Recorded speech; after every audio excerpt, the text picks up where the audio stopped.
Құстардың демалу системасы басқа жануарларға қарағанда ерекше болып келеді. Демалудың басты мақсаты ол оттекті денеге тасымалдап, одан бөлінген көмірқышқыл газын сыртқа шығару болып табылады. Құстарда бұл процесс біз ойлаған тәсілден мүлдем басқаша жүреді, себебі құстар ұшатын болғандықтан, олардың денесінде оттек ылғида болуы қажет. Олардың демалу ерекшелігі мынада. Құстар демалғанда ауа керісінше сыртқа шығады. Екінші, дем шығарғанда керісінше оттек денеге сіңеді. Бұл процесс басқа жануарлардан осымен ерекшеленеді.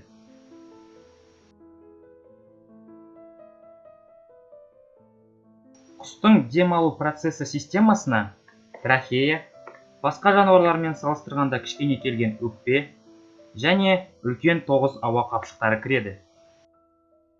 Бұл ауа қапшықтары құс денесіндегі газ алмасу процесіне тікелей қатысы жоқ.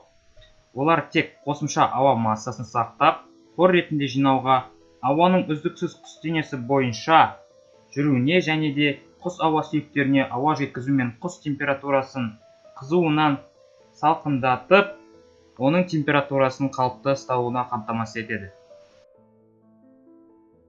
Бұл ауа қапшықтары мойын ауа қапшығы, қос төс ауа қапшықтарынан, өкпе асты қапшықтарынан, төменгі ауа қапшықтары мен іш ауа қапшықтарынан құралған.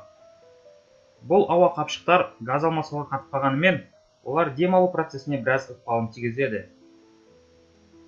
Төменгі ауа қапшықтары демалуды қамтамасыз етсе, өкпе асты қапшықтары дем шығаруға әрекеттеседі.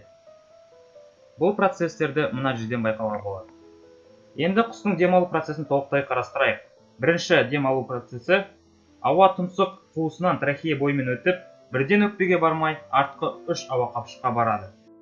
Сосын құс дем шығарғанда, осы 3 ауа қапшық сығылып, өкпеге ауа жеткізіледі.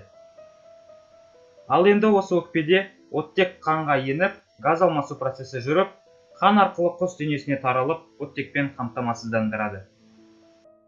Екінші демалу процесіне келетін болсақ, ауа, мойын және төс ауа қапшығына сақталып, өкпеден келген көмірқышқыл газы шыққан бетте бағанағы 3 артқы ауа қапшыққа өтіп, демалу процесі қайтадан жанданады.